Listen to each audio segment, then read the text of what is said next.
Good morning, students. Myself, Dr. Indresh Kumar, working as a PGT chemistry lecturer in Surya School, Rewari. Class 11th Chemistry, Unit number 5, States of Matter. And today we will discuss kinetic gas equation.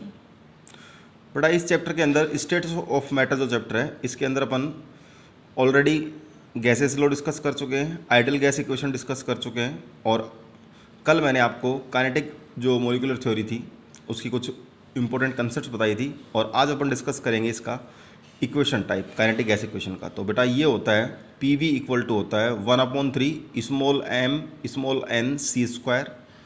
यहाँ पर बेटा m की अपन बात करें तो mass of each molecule of gas है, small n की बात करें तो total number of molecules of gas है और जो c यहाँ पर है वो रूट मीन स्क्वायर स्पीड है, दैट मीन्स क्या है, वेलोसिटी है। तो अब यहाँ पर अपन टाइप ऑफ वेलोसिटी डिस्कस करेंगे जिसके अंदर मैं 3 पॉइंट आपसे डिस्कस करूँगा। तो सबसे पहला पॉइंट अपन यहाँ पर लेते हैं बेटा रूट मीन स्क्वायर स्पीड। इसको बेटा अपन इंडिकेट करेंगे कैपिटल C से, ठीक है। तो यहाँ पर जो n है जो मैंने आपको बताया अभी जस्ट कि total number of molecule of gas है, इसको मैं डिफरेंट वे के अंदर ले रहा हूँ N1 N2 और N3 इस तरीके से V1 V2 और V3। और वी नो दैट जो काइनेटिक एनर्जी होती है वो अपन जानते ही हैं बेटा, वो क्या होता है हाफ mv स्क्वायर होता है। तो अगर मैं काइनेटिक एनर्जी N1 मॉलिक्यूल की बात करूं तो यहाँ पर क्या हो जाएगा हाफ mv m, N1 की बात कर रहे हैं तो half m v1 square N1 हो जाएगा ये सॉरी। इस तरीके से अगर मैं टोटल काइनेटिक एनर्जी की बात करूं किसकी, n मॉलिक्यूल्स की, तो इसको मैं इंडिकेट करूंगा ई के से। ई उसके नीचे सबस्क्रिप्ट के इक्वल होगा half m v1 square N1 plus half, ये बेटा ओनली N1 है ध्यान रखना, इस तरीके से half m v2 square N2 plus half m v3 square N3, ठीक है। तो यहाँ पर अगर देखें तो सबके अंदर हाफ m कॉमन आ रहा है, तो यहाँ पर जो इक्वेशन बनेगी आपके पास N1 v1 square plus N2 v2 square plus N3 v square plus dash dash. तो अगर मैं यहाँ पर एवरेज काइनेटिक एनर्जी निकालना चाहूँ तो ई के ऊपर बार लगा दिया, इसको बोल रहा हूँ मैं एवरेज काइनेटिक एनर्जी। ये मैं निकालूंगा half m N1 v1 square plus N2 v2 square plus N3 v3 square plus dot dot upon N1 plus N2 plus N3 plus dot dot dot, ठीक है। तो इस जो टर्म्स है हाफ m है, अगर मैं इसको इंडिकेट करना चाहूँ तो इसको मैं लिख सकता हूँ c equal to under root N1 v1 square plus N2 v2 square plus N3 v3 square plus dot dot N1 plus N2 plus N3। तो ये मेरे पास जो एवरेज काइनेटिक एनर्जी आ जाएगा वो क्या आ जाएगा बेटा E K bar equal to half mc square आ जाएगा। ओके, अभी जस्ट अपन पढ़ के आए काइनेटिक गैस इक्वेशन जो है वी नो दैट क्या होती है पी वी इक्वल टू भी मैंने आपको बताया 1/3 mn/c स्क्वायर होता है। तो बेटा यहाँ पर अगर मैं n इक्वल टू 1 मोल यानी अवगाद्रो नंबर की बात करूँ तो वी नो दैट जो मोल होता है वो क्या होता है वेट इन ग्राम अपन मोलर मास। तो स्मॉल m इंटू मैं अगर n करूँ तो किसके इक्वल हो जाएगा, कैपिटल M के इक्वल हो जाएगा यानी 1 मोल। तो अब यहाँ पर स्मॉल m इंटू n की जगह मैं क्या पुटअप कर दूँ कैपिटल M, तो पी वी इक्वल टू क्या आ गया 1/3 mc स्क्वायर आ गया। तो यहाँ पर c इक्वल टू क्या आ गया, ये 3 इधर मल्टीप्लाई हो जाएगा under root 3 P V upon m। Okay बेटा, अब देखिए आगे according to ideal gas equation क्या होता है पी वी इक्वल टू क्या होता है बेटा nRT होता है। अगर n इक्वल टू 1 मोल है तो पी वी क्या बच जाएगा ओनली RT। ओके, तो यहाँ पर जो c ये पी वी की जगह क्या वैल्यू पुट कर दूंगा मैं RT, तो c equal to under root 3 RT upon m। तो ये मेरे पास पहला पॉइंट आ गया रूट मीन स्क्वायर स्पीड यानी c की वैल्यू आ गई कितनी होती है under root 3 RT upon m। तो ये टाइप ऑफ वेलोसिटी का पहला पॉइंट था। देखिए सेकंड पॉइंट है एवरेज स्पीड जिसको मैं इंडिकेट कर रहा हूँ c बार से।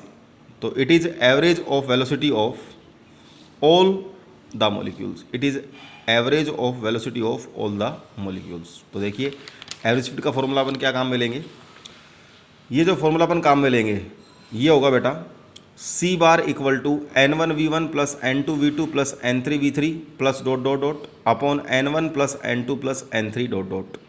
तो c bar equal to formula आ जाएगा आपके पास under root 8 RT upon pi m। ये फॉर्मूला भी आपको डायरेक्ट रखना है, ठीक है। इस तरीके से वेलोसिटी का जो थर्ड टाइप है वो है बेटा मोस्ट प्रोबेबल स्पीड जिसको मैं इंडिकेट कर रहा हूँ C स्टार से। तो 3 पॉइंट अपन ने लिए एक अपन ने खाली सी लिया जिसकी वैल्यू क्या आई आपके पास √3RT अपॉन कैपिटल एम। एक आपने लिया सी बार जिसकी वैल्यू क्या आई आपके पास √8RT upon pi capital M. और अब अपन ले रहे हैं मोस्ट प्रोबेबल स्पीड जिसको अपन इंडिकेट कर रहे हैं किससे, सी स्टार से। तो देखिए the speed which is possess by maximum number of molecules in a gas. तो ये जो वैल्यू आएगी आपके पास सी स्टार इक्वल टू होगा sorry √2RT upon capital M. तो अब अपन यहाँ पर अगर इस जो मोस्ट प्रोबेबल स्पीड है इसको अगर अपन with respect to effect of nature of gas और इफेक्ट ऑफ टेम्परेचर के अकॉर्डिंग वेरीज करना चाहें तो देखिए ये फ्रैक्शन ऑफ मॉलिक्यूल्स है और ये मॉलिक्यूलर स्पीड है। तो यहाँ पर दो आपको पिक्स नज़र आ रही हैं, एक तो ये वाली जो Cl2 के लिए है और एक ये वाली जो N2 के लिए। और इधर एक्स एक्सिस पर क्या लिया आपने, मॉलिक्यूलर स्पीड। तो आपको ध्यान रखना है जो N2 मॉलिक्यूल है वो लाइटर होगा, तो जो लाइटर मॉलिक्यूल होगा वो फास्टर होगा, move faster than the heavier Cl2 molecule. तो इसलिए किसकी प्रोबेबल स्पीड ज़्यादा हो जाएगी, सो N2 molecule have higher value of most probable speed. तो आपको ध्यान में ये रखना है इसमें। इस तरीके से अगर fraction of molecules effect of temperature की बात करूं, ये मॉलिक्यूलर स्पीड आ गई। तो यहाँ पर टेम्परेचर मैंने T1 लिया, ये T2 लिया और ये T3 लिया। इधर मॉलिक्यूलर स्पीड एक्स एक्सिस पर है तो ये C1 स्टार, C2 स्टार और C3 स्टार। तो ध्यान से देखना, इसमें ध्यान रखना जो T3 होगा वो ग्रेटर होगा T2 से और T1 से। तो ये हो गया बेटा इफेक्ट ऑफ टेम्परेचर का। ठीक है, अब तीनों के अंदर अगर अपन रिलेशनशिप की बात करें तो रिलेशनशिप देखें किस किस के अंदर, सी के अंदर, सी बार के अंदर और सी स्टार के अंदर। तो तीनों की वैल्यू भी जस्ट अपने निकाल के आई, सी स्टार रेशो सी बार रेशो सी। सी स्टार क्या वैल्यू थी, √2RT अपॉन कैपिटल एम। इस तरीके से सी बार क्या वैल्यू थी, √8RT अपॉन पाई एम। इस तरीके से सी की वैल्यू क्या थी बेटा, √3RT अपॉन कैपिटल एम। तो यहाँ पर अगर अपन तीनों में देखें RT upon capital M common हो गया, तो ये अपने पास आ गया। रेशो की बात करें तो √2 रेशो √8 अपॉन पाई √3। तो इनकी वैल्यू अपन निकालें तो 1.414 रेशो 1.595 रेशो 1.732। और बेटा जब इसको आप सोल्व करेंगे तो ये आपके पास आएगा 1 रेशो 1.128 रेशो 1.224।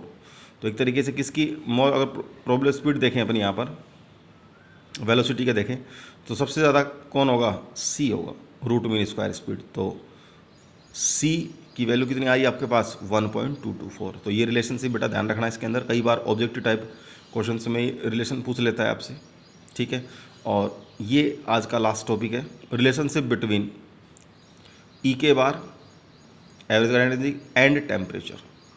तो अभी जस्ट अपन काइनेटिक गैस इक्वेशन पहले अपन पढ़ के आए। पी इक्वल टू क्या बताया था मैंने आपको, 1/3 mNc² बताया था।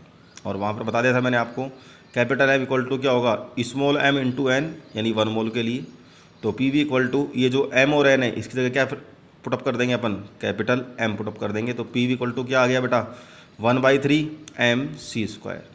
अब इस इक्वेशन को मैं डिवाइड करूँगा और मल्टीप्लाई करूँगा 2 से on RHS right hand side में। तो पी वी इक्वल टू आ गया 2/3 डॉट 1/2 mc²। ये 1/2 mc² अगर आपको ध्यान हो तो जस्ट मैंने पीछे बताया था आपको, यहाँ पर देखिए ई K bar equal to 1/2 mc² यानी एवरेज काइनेटिक एनर्जी। तो जैसे अपन ये वैल्यू पुटअप करेंगे इसके अंदर तो पी वी इक्वल टू क्या आ गया आपके पास 2/3 डॉट ई के बार। तो E K bar equal to क्या रहेगा 3/2, ये क्रॉस मल्टीप्लाई हो जाएगा P V know that ideal gas equation क्या होती है, P equal to RT 1 mole के लिए। तो E K bar equal to 3/2, ये आपके पास क्या आ गया RT। इस तरीके से 1 मोल की यहाँ पर बात कर रहे हैं तो E K bar equal to 3/2 RT upon Na।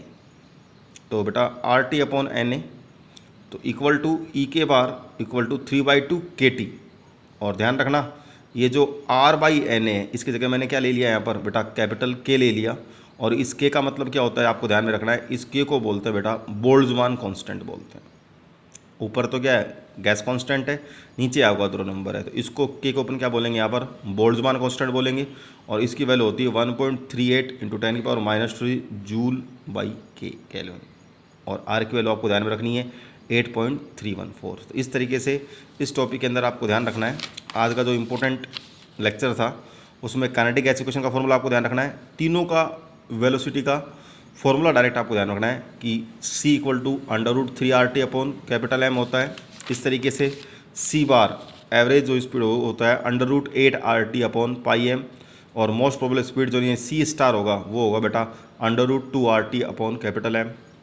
फिर नेचर ऑफ गैस और इफेक्ट ऑफ टेम्परेचर दोनों ग्राफ में ये ध्यान रखना कि जो लाइटर मॉलिक्यूल होंगे वो मूवमेंट फास्टर होगा तो उनकी प्रोबेबल स्पीड भी ज़्यादा होगी, और टेम्परेचर के अंदर जो T3 होगा वो T2 और T1 से ज़्यादा होगा। इस तरीके से तीनों का रिलेशन ध्यान रखना, 1:1.128 रेशो 1.224, और लास्ट रिलेशनशिप ध्यान रखना ई के बार और टी के अंदर ई के बार इक्वल टू कितना होता है 3/2 KT होता है। ओके बेटा, थैंक यू बेटा, हैव ए नाइस डे।